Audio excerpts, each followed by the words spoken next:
would say while guiding young Ethan through the delicate process of carving wood. But Ethan's hands were not just strong.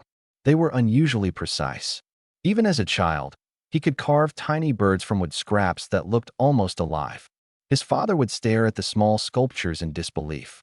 "You've got the hands of a master," he told him once. Ethan smiled, unaware that those same hands would one day both destroy and rebuild his life. As Ethan grew older, his dexterity became legendary in their town. He could fix watches that had been broken for decades. He could assemble complicated machines without instructions. Teachers noticed that he could write perfectly with either hand, draw intricate sketches, and even solve mechanical puzzles faster than anyone they had ever seen. But despite his remarkable talent, Ethan remained humble. He worked in his father's workshop and helped neighbors repair anything from clocks to bicycles. People trusted him, admired him, and believed he would someday become a great inventor. But talent alone does not protect a person from temptation. When Ethan turned 22, he moved to the city in search of opportunity. The city was loud, restless, and full of ambition. It was the kind of place where people with talent could become famous overnight or disappear forever.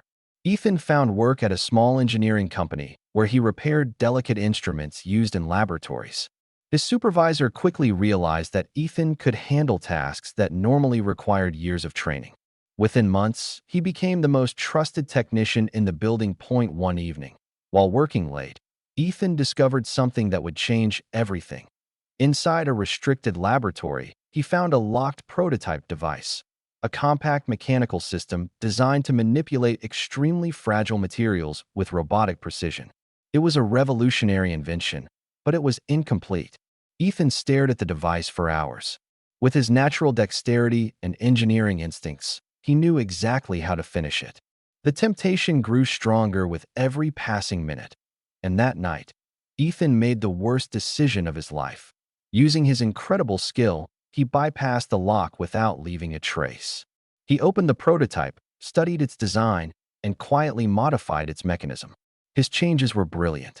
The device suddenly worked better than anyone had expected. But in the process, Ethan accidentally destabilized a critical component. The next morning, when the laboratory tested the device, it malfunctioned catastrophically. The machine overheated, causing a chemical reaction that destroyed thousands of dollars worth of research. Worse still, one of the scientists working nearby suffered serious injuries. The investigation that followed was intense. No one could understand how the machine had changed overnight. Security footage showed nothing unusual. There were no signs of forced entry. Ethan watched silently as investigators searched for answers. Every day he walked past the injured scientist's empty desk, knowing that his curiosity had caused the disaster. The guilt began to eat away at him. But Ethan did something unexpected. Instead of running from his mistake, he began secretly working every night to repair the damage he had caused. Using scraps and discarded equipment, he built new tools, refined the machine's design, and developed safer systems that could never fail the same way again. Months passed. His quiet work slowly transformed the company's technology. Machines became safer, faster, and more reliable. Ethan never claimed credit. He simply fixed things, one mechanism at a time. Then one day, the company entered a global engineering competition, a challenge designed to test the limits of mechanical precision. Teams from the world's best laboratories participated. The final task required building a machine capable of assembling microscopic components without a single error. No one believed a small company like Ethan's could compete. But when the competition began, Ethan stepped forward in front of hundreds of engineers. He assembled a delicate device faster than anyone else. His hands moved with impossible precision. Tiny screws no bigger than grains of sand were placed perfectly into position. Complex mechanisms clicked together as if guided by instinct. The audience watched in stunned silence. Within minutes, Ethan completed the task flawlessly. The judges checked every measurement. Not a single error existed. The room erupted in applause. News reporters rushed to interview the unknown engineer whose hands seemed almost supernatural. Overnight, Ethan Calder became famous. But fame did not bring him peace. Because every time people praised his extraordinary dexterity, Ethan remembered the scientist who had been injured because of his mistake. Every award, every compliment, every headline reminded him of the secret he carried. And then, something unexpected happened. The injured scientist returned to the company after months of recovery. His name was Dr. Marcus Hale, a brilliant researcher whose work had been nearly destroyed in the accident. One afternoon, he walked into the workshop where Ethan was repairing a delicate instrument. Dr. Hale watched silently for several minutes as Ethan worked. The precision of his hands was mesmerizing. Finally, the scientist spoke.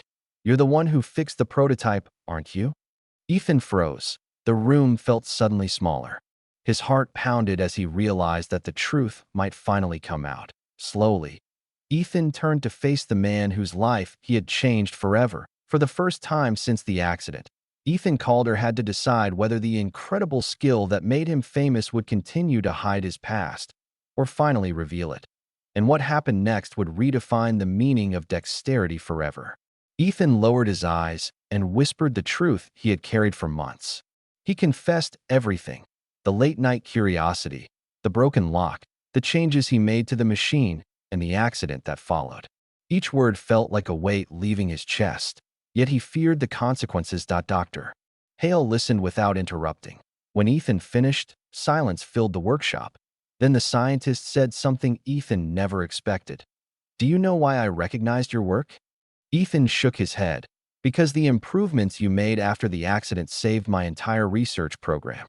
Dr. Hale explained that the safer designs Ethan had quietly introduced were far superior to the original system. The new mechanisms prevented dangerous overheating and made the machines precise enough for medical research that could help thousands of patients. "You made a terrible mistake," Dr. Hale said calmly. "But you didn't run away from it. You spent months fixing what you broke. That takes more skill than any pair of steady hands."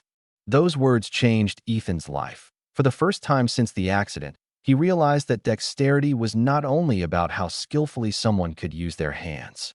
True dexterity also required the courage to repair the consequences of your own actions. Ethan and Dr. Hale began working together. Combining Ethan's mechanical brilliance with the scientist's research, they developed revolutionary instruments capable of performing delicate medical procedures that had once been impossible. Their technology helped surgeons operate on microscopic nerves and blood vessels. Patients who had lost movement in their hands began recovering. Children born with damaged nerves regained the ability to write, draw, and hold their parents' hands. The world celebrated Ethan Calder as one of the greatest engineers of his generation. But Ethan never forgot the lesson that shaped his journey. Whenever young inventors asked him about the secret of his incredible dexterity, he would smile and say something simple: "Anyone can train their hands to be skilled, but it takes a lifetime to train your heart to use that skill wisely." Years later, Ethan returned to the small town where he had grown up. Inside the old workshop where his father once carved wood, he began teaching children how to build, repair, and create with their hands. He showed them how to shape tiny wooden birds just as he had done as a boy. And above the workshop door, Ethan placed a simple sign that carried the message of his entire life: "Great hands build great things, but brave hearts repair broken ones." Because in the end, the greatest dexterity a person can ever develop is not in their fingers. It is in their ability to turn mistakes into something that helps the world heal.